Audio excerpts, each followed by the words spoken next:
one or the other. Believable sounds to me like a certain kind of on that one. Now, last question, then we're going to take each of these 5 one by one. Yes, I hear this all the time. Is people say, why didn't Jesus just say, I am God and settle? Now, before you answer that, people who are watching, we're about to go through Rob Bowman's case for the deity of Jesus, and what I consider to be the newest and most definitive book, The Incarnate Christ and His Critics. We got 5 key points we're going to discuss. Please write down your challenges, questions, write question in caps, state it as succinctly as possible, and we will come back Friday and address your toughest questions. So if you want to share this with someone who's a Latter-day Saint, a Jehovah's Witness, a Muslim, anybody else, a Oneness, Pentecostal, a liberal Christian, and say, hey, watch this, and you prove these guys wrong. Give us your toughest question. We want to address it and steel man those positions if we can. Rob, why didn't Jesus just say, obviously he didn't speak English, I understand that, but the language of the time, why didn't he just make it simple and say, here's what the incarnation is, I accomplished it, I am God? Well, it's interesting, before I give a direct answer to that question, to point out that Jesus also never said, I am the Messiah. That's really surprising to many people. They assume that Jesus claimed to be the Messiah. And he did things and said things that made it clear that he was, but Jesus never said, I am the Messiah. And we can find maybe one place in the Gospel of John where Jesus said, I am the Son of God. And so we'd have to point out that all of the other views that claim that they know who Jesus is have the same problem. Nowhere does Jesus say, I'm Michael the Archangel, for example. The question may not even be a proper question because the Gospels do not present Jesus as speaking in the first person directly about his identity or who he is in that kind of this was something in a man. He just doesn't do it regardless of what we think Jesus was or who he was. He doesn't do that. Now, why did he avoid giving a direct answer to this kind of question? Well, partly because it's a puzzling question. It's a question we're asking afterwards. That's not what people were asking then. They were puzzled by it, but they weren't saying, well, are you God or aren't you? It just that comes up later. What Jesus does is he comes in a humble form as a lowly human being. No great robes, no entourage, he just comes as a regular guy.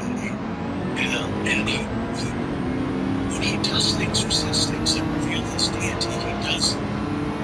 It's indirect. It's always maybe a little bit at an angle link that he's claiming divinity in what he says, or that he's showing divine powers in what he does. And why does he do it that way? Because nobody in Jesus' own day has the framework or the apparatus of belief and understanding to be able to have any comprehension if Jesus were to try to explain in a direct fashion who he was. There's no concept of the Trinity. I know some people are trying to argue that there was, but it really wasn't. God was one. Didn't include the Trinity necessarily, but it didn't, proclaim it. They didn't know anything about our pre-existent Son, our pre-existent and his distinct person. They didn't have those concepts to draw upon. Jesus couldn't just say, well, that thing in the Old Testament about the Son being existent from all, before creation, that's me. No, there's no context for him to do that. So what Jesus does is he shows who he is by the way he acts, by the things he does, by the way he talks. And after his resurrection, his disciples were able to see clearly in retrospect what he was doing and what he was saying and what it meant. But there was no context for them to be able to understand it until he had died and risen from the dead. And by the way, this is a testament to the historical credibility and authenticity of the Gospels. If the Gospels were fiction made up after the fact, to put into the mouth of Jesus even messianic claims or divine claims, it's odd that they never have him do so directly. Instead, they have Jesus even telling people who guess that he's somebody, don't tell anybody what you've heard and what you know. When Peter says, you are the Christ, the Son of the living God, Jesus says, okay, now go tell everybody. No, he doesn't. He says, don't tell anybody. And one of the Gospels says, don't tell anybody this until the Son of Man has risen from the dead. And even there, he's referring to himself in the third person. So Jesus' strategy is to show rather than just tell. He demonstrates who he is in ways that don't really make sense to people at the time until after he's died and risen from the dead and sent the Holy Spirit. And it's all becoming clear to the disciples. But until that time, if Jesus had gone around saying, I am God, or, oh my goodness, he would say, well, I'm the second person of the triune God. I'm a hypostatic union of deity and humanity. He'd use later, Greek language or something. People would have gone, what are you talking about? So he doesn't do that. He simply shows who he is by the way he behaves and speaks. And later on, people can see in retrospect who he is. Let's unpack that a little more, get to your acronym that I see people quoting and citing. I've used it many times in my own talks and responses with people. It's so helpful because there's depth to it, but it just with HANDS, HANDS, each one indicates something unique about something Jesus said or did, affirming his deity. So it starts with an H. Honors.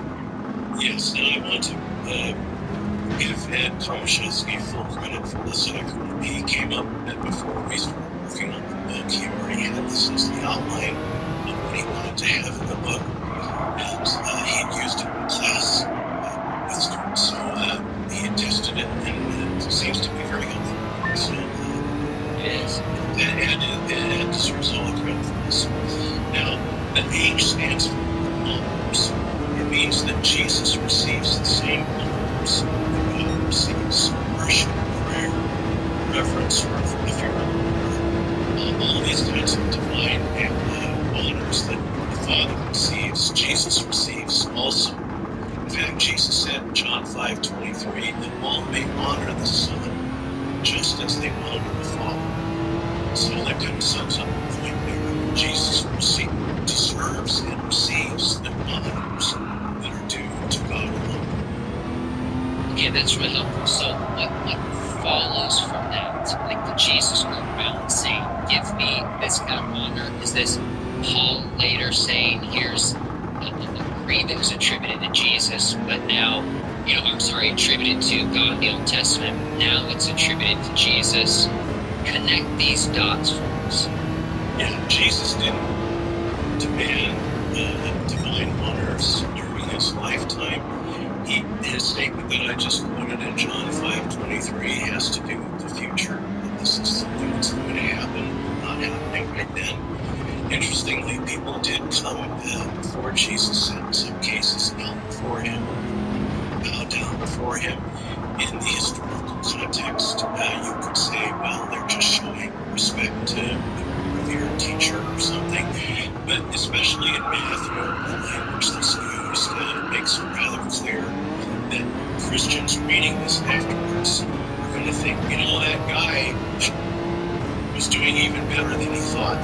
He's showing Jesus a kind of respect that in retrospect we recognize he deserves in full as but Jesus was lauded as God during his earthly life. We were worshiping him in that way.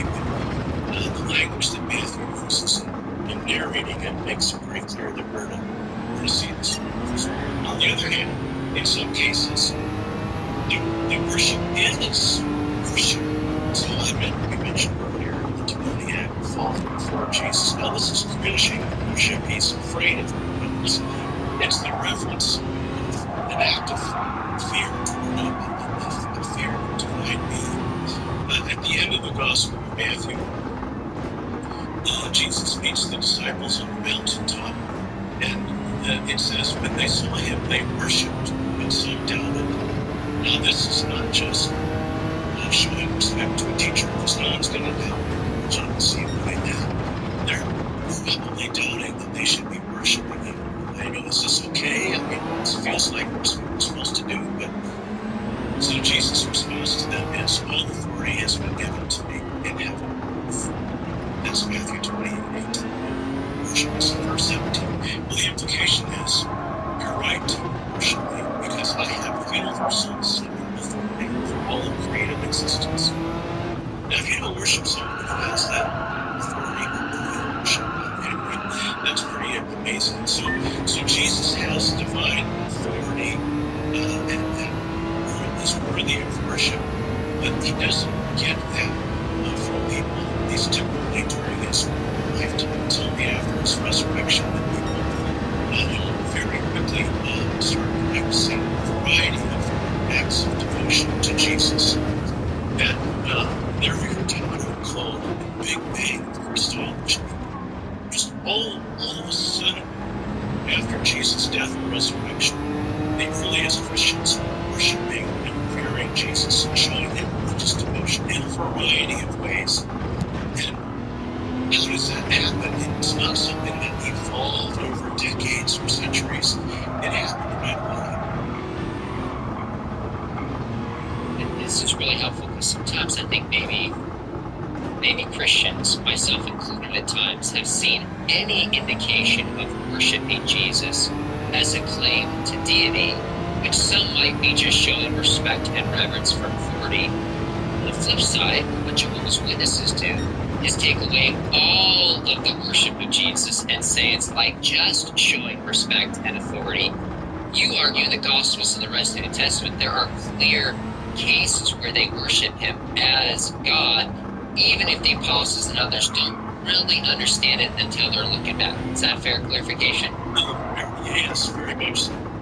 There are places in the New Testament where it's simply impossible to give any kind of credible explanation of the honors that are shown to Jesus, other than that he's being honored as an eternal. So Jesus in Revelation chapter 5 is in the very throne room of God in heaven, and all the myriad of angels and other beings surrounding the throne fall down and worship God and the Lamb. They worship both persons. If there's one place you don't want to get worshipped by mistake, it's in the throne room of God. And Jesus is being worshipped there alongside the Father without any sense of inferiority or, lesser status or anything like that. And they jointly receive divine worship right there on the throne room. I'm going to write down, I think there's at least from about page, 81 to 153, somewhere around 75 to 100 pages plus on divine honors. So people can go there for the details of the case. Let's shift to the next one, attributes. By attributes, we mean certain characteristics, knowledge, power, etc. Tell us about that. Well, now we've talked a little bit about this already, because we talked about the fact that in the incarnation, Christ is this paradox of divine characteristics or attributes and human attributes. But I do want to make a related point central to this issue of the attributes of Christ, and that is perhaps the defining attribute of God that distinguishes him from everything else is that God has always existed, that God is eternal in his being, without beginning, without conception of his existence, without a start to his being God. He's always existed, he's always been God, he always will be. There's no getting, the position has been filled. God is God. And Jesus Christ, of course, had a birth. He had a human birth, a conception in the womb of Mary, but he existed before that, according to the New Testament, and even before the creation of the world. So John 1:1, for example, in the beginning was the Word was with God, and the Word was God.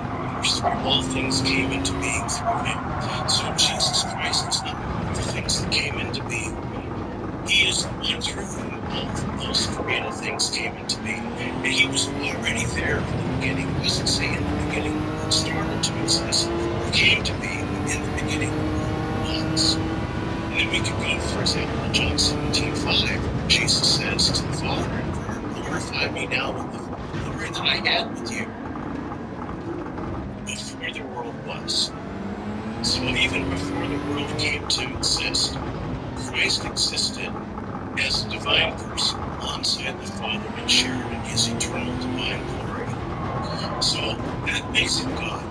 His divine attributes make him God in terms of what he's able to do. So many of the things that we implicitly are acknowledging Jesus can do when we worship him, when we pray to him, for example, it required divine attributes.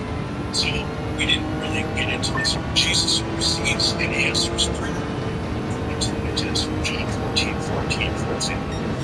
Well, how can he do that if he doesn't know everything? If he doesn't know your heart, if he doesn't know the future and what's best for you, what's best for the world around you, how can he make a good choice as to how to answer your prayer? In fact, if he's not omniscient, how can he hear your prayer, my prayer, the prayers of people over in China and Russia and South Africa? How can he hear all those prayers all at the same time? He can't if he's not fully defined in his attributes. This is humorously illustrated in the movie Bruce Almighty. Yeah, Bruce is authorized by God to answer prayers. He finds it an overwhelming task. I won't spoil it for people who haven't seen the whole scene, but you should watch that scene on YouTube or something because it really humorously illustrates this point. There are some things God just can't delegate. And this isn't detracting from God's omnipotence. It's simply saying omnipotence is something that's not transferable to a finite creature. You can't have Bruce know everything and do everything because he isn't up to the job. Well, likewise, if Jesus was just a prophet or even an angel incarnate, or an angel whose life force had been transferred into the womb of Mary to create Jesus, as Jehovah's Witnesses maintain, if that's who Jesus was, he would never have been up to the task of hearing and answering prayers. He wouldn't be worthy of our worship and praise because it's all a little bit beyond him. He has an honorary position, but he's not really God. That would have to be the conclusion. And so at the day of judgment, if the woman asked for the Father to intervene if he didn't like Jesus' judgment, maybe Jesus is making a mistake. No, Jesus knows everything. He knows your heart. He knows what's right. He's perfect in wisdom and justice. And he is going to make that call. So we're talking about hands. H is the honors, that Jesus is given the honors that are to be only given to God. Second, the A is the attributes.